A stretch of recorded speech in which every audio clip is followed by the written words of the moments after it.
Hi, Beyond Me ladies. I am here with Miss Z, and we are so excited about Thursday night. She's going to be one of our speakers at Beyond Me in Sisseton, Illinois at the Church on 45. So as we gear up to start back to school, coaches, teachers, mentors, parents, it's a big job. You're getting into your schedules, you're pouring into kids and professionals every day. And so I thought, what better people than the people that I have looked up to for the past 20 years in my community, who I see pouring out to kids and professionals each day with encouragement. And so this is one of those people. So welcome. Thank you. I don't know if I deserve all that. She does. So tell me a little bit about your professional career, about what you've done over the past 25 years, 30 years. Well, I grew up and we moved to Fairfield when I was in the second grade, so I grew up in Fairfield, and I went to New Hope grade school and then Fairfield High School, and then I was very fortunate that sports started. I had 6 brothers. We grew up on a farm, so I was very active in sports. I love sports. I still do love sports, and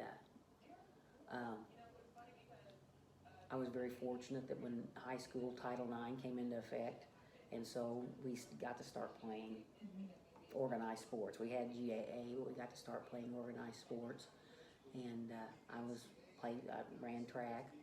I didn't run track. I threw the shot, and we had a basketball team. My junior year we started basketball, so that was my. And then went to college and first thought I wanted to be a medical technician, and really no, I wanted to teach all along, but teachers didn't make very much money back then.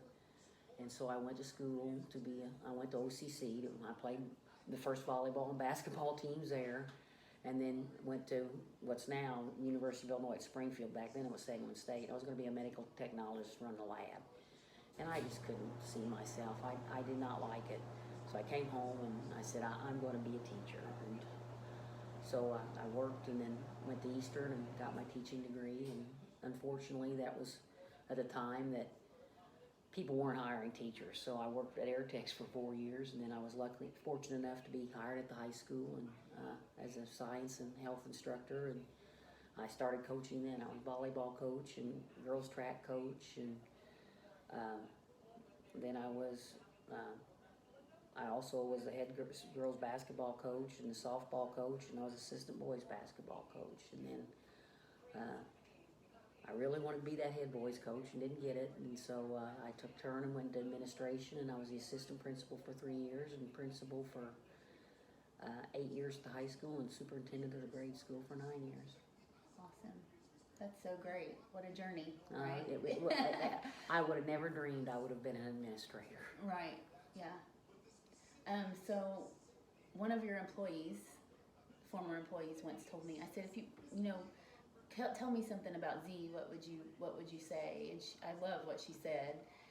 She said, Z is the type of boss that she doesn't eat till everybody's fed.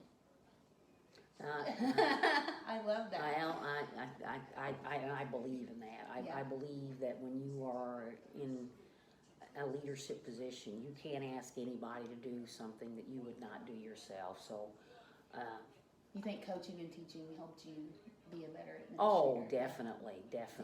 I mean, you just have to be willing. I mean, if you're leading a team, your athletes have to see that. When you say you have to give 110%, well, if you're the coach, you've got to give 200%. And as a principal and a superintendent, you've got to give 200, 250%. You have got to be there all the time, because nothing was going to happen on my watch when I was a principal and a superintendent. And I'll tell you the other thing that really, fear of failure. I hate to fail.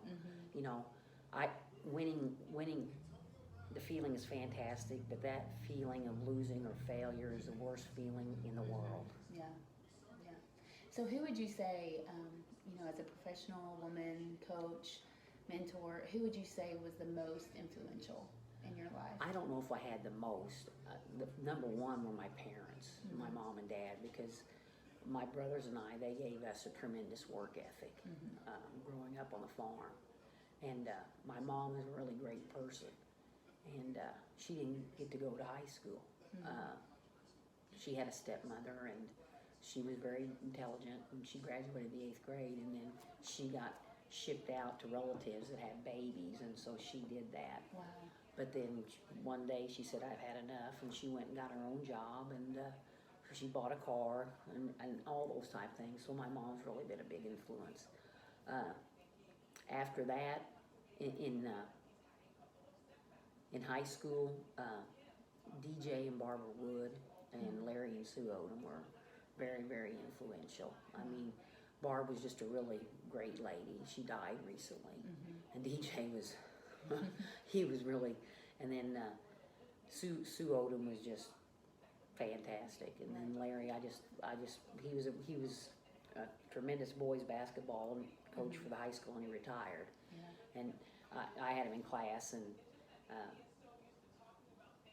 we always talked basketball. I always talked basketball. Right. And so when I was like a sophomore in high school, we needed somebody to run the whole foul board at the boys' game. So I got to do that. He said somebody else wanted to do it. He said, no, I'm going to let Z do it because she knows what she's doing. And so I got to watch all these great coaches coming to the high school at that time, like Ron Heron at Alney, and Ron Felling at Lawrenceville, and Harold Ford. So I got to watch all this, and I was in seventh heaven. But then they told us we were going to get a girls' team, and but they didn't have a coach. So every day I moaned in Mr. Odom's class. Finally, he said one day, he said, I'll be the coach. And I said, are you serious? And he said, yes. So I went down to Mr. Kendrick. He was the principal, and I said, we've got a coach. And he said, who? And I said, Mr. Odom. And he said, no. And I said, yes. I said, he's going to coach us. So that's how we started girls basketball. Wow. So. And when you long for something so much, you truly have an appreciation of the Oh opportunity. my goodness. We thought we were in seventh heaven that year. Yes. That's Yes. awesome.